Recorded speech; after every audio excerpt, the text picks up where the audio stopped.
It's February 2022, and Russia is invading Ukraine. Within hours, their forces have crossed the border from Belarus and seized control of large swaths of territory, including one of the most dangerous places on Earth, Chernobyl. Armed soldiers take over the abandoned reactor complex. Trenches are dug in radioactive soil. Power lines are cut, and for weeks, workers are trapped inside, surrounded by contaminated land and armed conflict.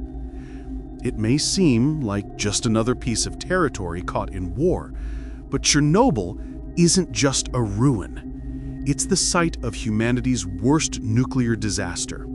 And to understand why Russia's occupation of Chernobyl mattered, why scientists around the world held their breath as troops marched through the radiation zone, we have to go back. Back to 1986, to the night when reactor number 4 exploded, and the world changed forever. In the early hours of April 26th, reactor 4 was undergoing a shutdown test. Operators tried to measure how the reactor would respond to loss of power. But design flaws, operator error, and unstable reactor conditions combined in disaster. A sudden power surge blew the roof off the reactor. Graphite ignited, radiation poured out. Firefighters rushed in, unaware of the full scale of danger.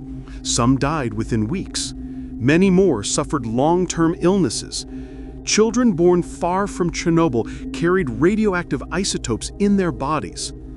A 30-kilometer exclusion zone was declared. Towns like Pripyat were abandoned overnight. Thousands displaced. Thousands more condemned to live near invisible danger. Reactor Units 1, 2, and 3 continued operating for years, even decades after 1986. But Reactor 4 was enclosed first in a crude concrete sarcophagus, later replaced by the massive new safe confinement, a steel arch completed in 2016, intended to seal in the radiation and allow future dismantlement under safer conditions. Radiation levels have declined in many places. Cesium-137, one of the big dangers, has a half-life of about 30 years, so its intensity has dropped. But contamination remains in soil, forests, and underground water. Wildlife has returned. Nature claims back the abandoned zones. But the danger, especially in places like the Red Forest, is still very real. On February 24, 2022, Russian forces invaded Ukraine. From the outset, Chernobyl, the long decommissioned, became a front line of danger.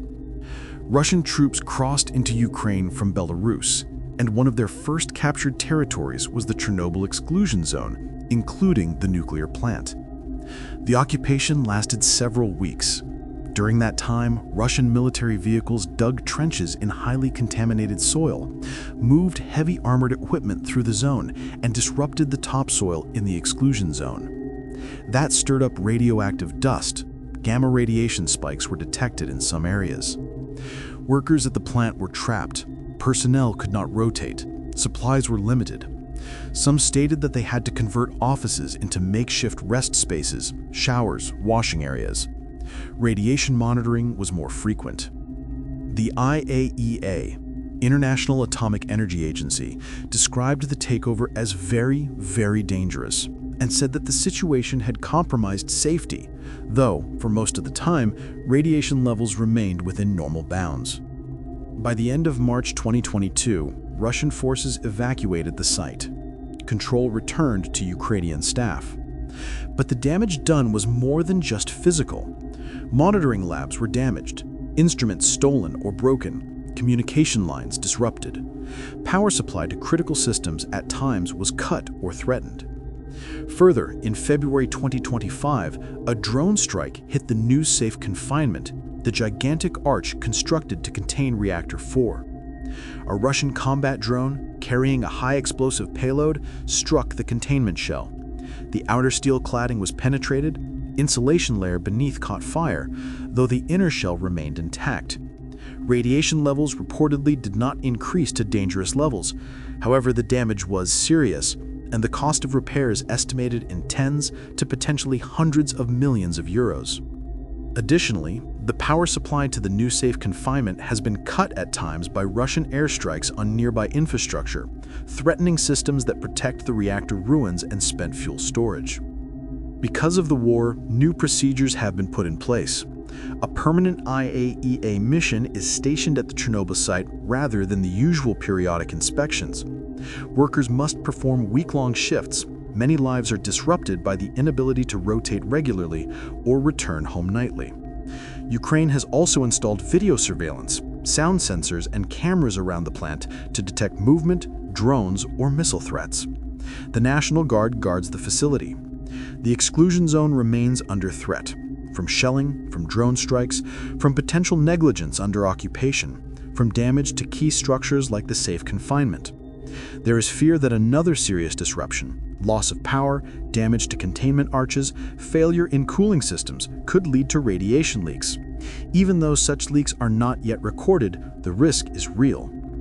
Chernobyl is both a monument to what can go wrong and a warning that even once sealed disasters are never fully over. The 1986 reactor meltdown changed history.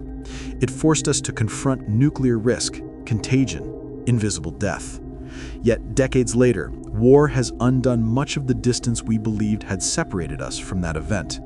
Occupation, shelling, drones, power cuts, these are reminders that the infrastructure built to contain disaster can itself become vulnerable when human conflict advances.